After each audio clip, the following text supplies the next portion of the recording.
Hi, I'm the one that's been talking about shouting my abortion. Um, I think it was because I used that term, shout my abortion, that somehow the algorithm gatekeepers allowed my video through, even though if you've listened to my videos at all, you know that I'm not shouting my abortion because I'm proud of them. I'm shouting my or my abortion and my almost abortion because the stories that are told in those experiences from my life are a testimony to the goodness of God who redeemed me from the pit and saved my sorry, sinning soul, and also saved the life of my first child, who was my second abortion appointment, which I didn't follow through on. You can watch those videos.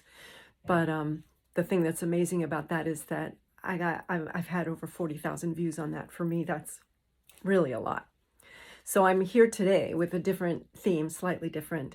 I want to talk about what happens after the abortion, because abortions have a way of getting buried deep within us.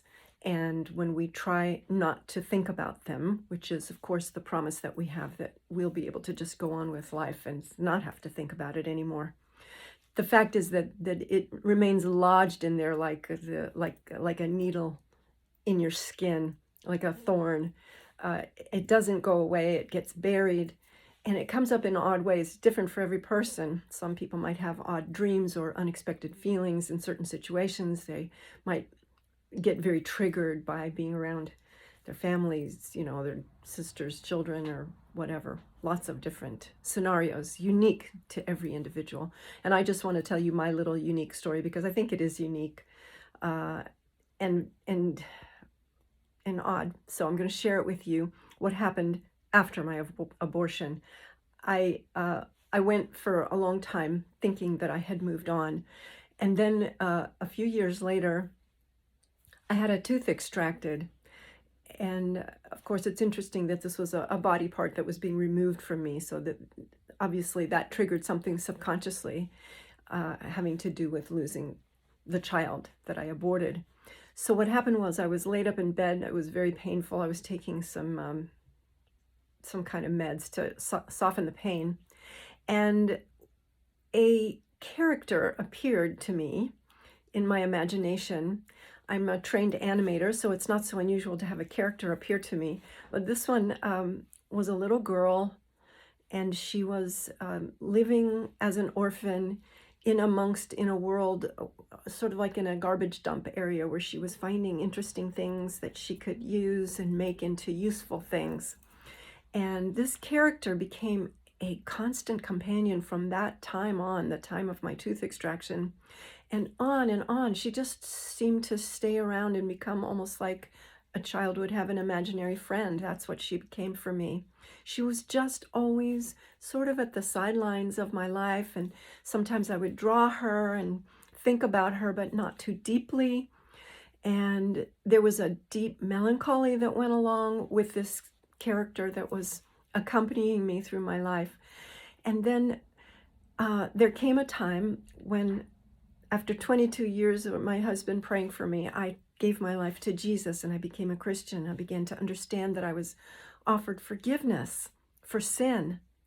And it was immediately apparent to me that I couldn't receive it. I couldn't receive what was being offered by Jesus because I felt that my sin of abortion was just unforgivable. It was too horrid.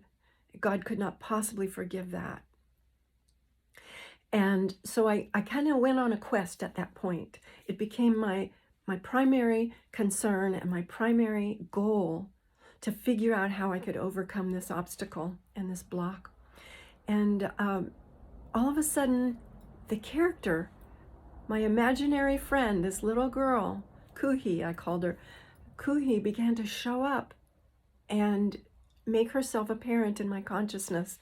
And if you could just imagine like a sort of an imaginary conversation between me and my imaginary friend, if you can just picture what that might have been like, there came a day after a lot of tears and prayers and pleading with the Lord to help me overcome this obstacle of not being able to receive his forgiveness, that if you can imagine, it seemed as though this little Kuhi, this little imaginary friend, said to me, "Hello, Have you not yet figured out who I am?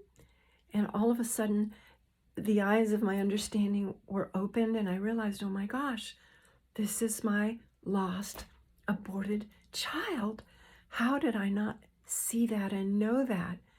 And then it was as if I were saying to her, and I almost like engaged in a conversation with my imaginary friend, saying, how in the world can I ever be forgiven for what I've done to you?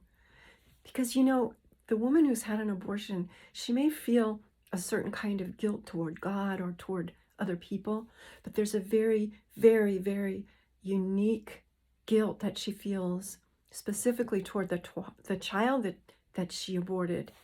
How could I have done this to you, my own child? And that's exactly what I seemed to be saying in this imaginary conversation with my imaginary friend. I was saying, how could you possibly forgive me? And the answer came from Jesus through the imaginary friend. The answer came to me. I, your aborted child, I live with Jesus. Jesus is the forgiver. I live in the realm of forgiveness. There is no finger wagging, no scolding, no condemnation here. You come with a contrite heart. Your heart is broken. Obviously, Jesus forgives you. And if Jesus forgives you, who are you to not forgive yourself? And that was the turning point for me. And in fact, I'll even tell you, it was the most extraordinary thing that at that moment, a rainbow appeared in the sky. I'm not joking. This really happened. A rainbow appeared in the sky that seemed to, the end of the rainbow seemed to be just yards away from me. It was quite an extraordinary moment that I will never forget.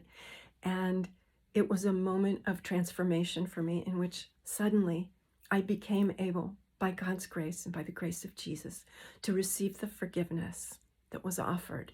Now, I know that of all the many, many men and women sitting in the pews of churches who call themselves Christians and claim to be Christians, so many of them are not able to receive the forgiveness offered by Jesus because they feel that their sin of abortion is just too horrific and is unforgivable, and they're harboring unforgiveness toward themselves.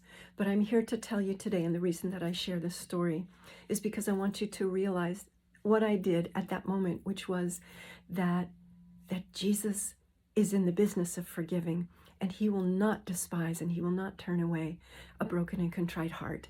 And if your heart is broken over your sin and you've asked him for forgiveness, he will forgive you.